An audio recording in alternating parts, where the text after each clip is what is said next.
Alejandra Haas, ella es presidenta del Consejo Nacional para Prevenir la Discriminación, a quien me da mucho gusto tener aquí en el foro. ¿Cómo estás, Alejandra? Muy bien, muchas gracias, Mario. Oye, a ver, cuéntanos, hace una semana presentábamos aquí este anuncio contra la homofobia y además qué bueno que podemos platicar hoy justamente un día antes de la gran marcha de mañana. A ver, cuéntanos primero cómo estamos en nuestro país, qué ha pasado en los últimos años en este tema.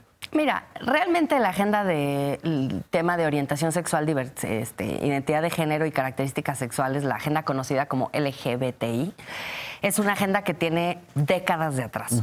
Tenemos situaciones de discriminación legal que son muy conocidas por todas y todos, como el tema de la falta de unificación de matrimonio igualitario en todo el país, el hecho de que las personas trans no pueden... Que hoy se puede, pero vía litigio. Se puede en 8 estados directo y en el resto de los estados vía litigio, y eso hace que haya una desigualdad en el acceso a los derechos. El tema de que las personas trans no pueden cambiar con facilidad sus actas de nacimiento, salvo en la Ciudad de México, y eso cómo dificulta el acceso a todos los derechos. Tú te imaginas para inscribirte a una universidad, para sacar un pasaporte, cualquier cosa que quieras hacer sin tu identidad de género que concuerde con tus papeles es muy complicado. Eso es la dimensión legal. En la dimensión legal y luego en la dimensión de política pública. Mira, la verdad es que desde el año pasado avanzamos bastante. Con PGR concretamente trabajamos el tema de crímenes de odio. Estamos desarrollando un programa bastante completo de que hay que legislar en materia de crímenes de odio. ¿Qué pasa cuando a alguien se le asesina con saña, por ejemplo? Y es un crimen de odio, no es un homicidio pasional, como se suele decir, ¿no?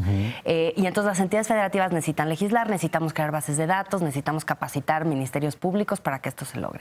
Con salud se desarrolló a lo largo de este año protocolos para atender a las personas trans, LGBT, etcétera, en los distintos servicios de salud, no nada más para las condiciones relacionadas con, por ejemplo, la transexualidad, sino también simplemente para qué haces cuando una mujer lesbiana va a un servicio médico. En fin, hay una serie de dificultades en la medicina, en los servicios médicos, si no hay sensibilización de los equipos. Y muy en particular ahí quiero destacar el tema de los niños que nacen intersex, o sea, con características de hombres y mujeres, y que hasta ahora pues los operan, los intervienen cuando nacen, y eso les puede generar pues una mutilación de por vida y una situación de salud de por vida. Y entonces recomienda ya la Secretaría de Salud que no se les opere de inmediato, que se esperen, en fin, ¿no? Ahora, entonces, esto es la dimensión legal y la dimensión de política pública. Sí. Pero hay una arista también en estos temas que es fundamental, que es la del cambio cultural. Totalmente. Y ahí cómo estamos, porque ahorita platicamos antes de entrar al aire de lo positivo y ahorita nos cuentas. Pero también yo veo, por ejemplo, que en redes sociales sigue este discurso de odio. Veo hace poco a un periodista, le dijeron que le había escrito una carta de amor a un político y entonces él dijo que lo acusaban de homosexual y fue como si fuera el peor insulto que le pudieran hacer en su vida. Y vemos que se utiliza de manera recurrente como una manera de ofender a alguien, haciendo referencia a una preferencia, a una orientación sexual, ¿no? ¿Cómo ves este tema que tiene expresiones desde las redes sociales hasta el famoso grito en el estadio, que si es o no discriminador o no? Yo creo que sí. También creo que no todos los que lo gritan son homófobos, pero que en los hechos hay un sector que se siente ofendido por el uso del término, que hay un reconocimiento internacional de que es un término que no se debe utilizar como una manera de atacar o denigrar a una persona, y que ahí están también esos temas. ¿Cómo lo estás viendo? Mira, el cambio cultural es lo más difícil que hay, pero lo más importante, porque podemos cambiar leyes y podemos cambiar política pública. Si en la ventanilla cuando llegas o cuando estás en la escuela, 7 de cada 10 chavos han dicho en alguna encuesta que sacó la Comisión Ejecutiva de Atención a Víctimas, 7 de cada 10 chavos dice que han sufrido algún tipo de acoso por su orientación sexual. 5 de cada 10 de estos chavos que se definen como gays o lesbianas o trans o bisexuales también han dicho que han sufrido bullying, un poco más, digamos, que nada más acoso o hostigamiento. Y eso lo que te revela es que desde muy jóvenes está muy normalizada la homofobia, es socialmente aceptable y no está siendo condenada por la sociedad como una práctica que debe de ser condenada por la sociedad.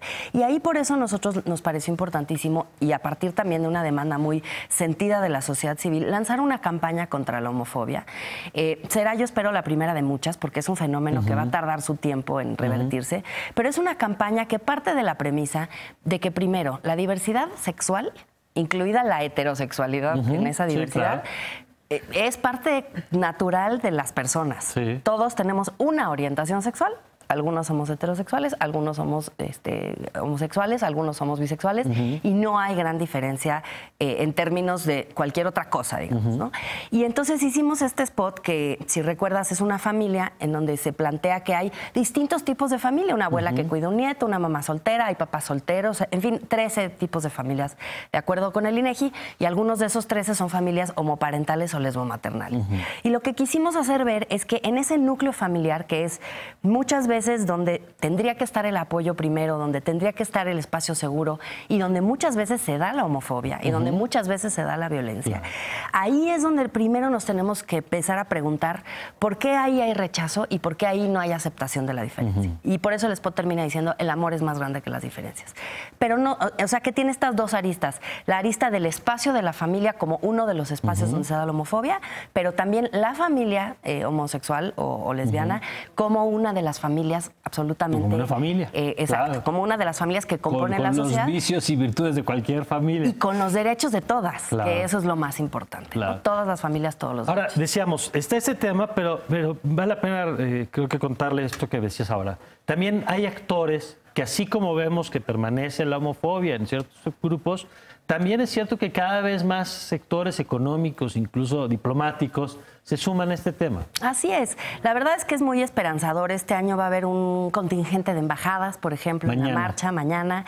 Bueno, vamos a estar nosotros con algunas otras dependencias, también del gobierno federal, desde luego el gobierno de la Ciudad de México, que es quien con los organizadores está muy presente siempre y es quien ha estado siempre ahí.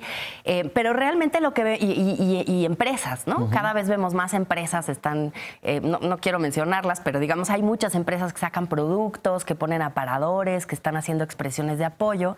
Y la verdad es que es esperanzador en el sentido de que finalmente, como tú decías, no todo es política pública, no todos son cambios legales, y lo que puede acompañar una transformación social real es que los actores entendidos abiertamente puedan empezarse a dar cuenta que la diversidad de identidad de género y de orientación sexual es parte de la diversidad humana, que no nos quita ni nos da nada, simplemente nos describe, y que todas las personas tienen que tener todos los derechos. ¿Cómo ves a los medios en este sentido?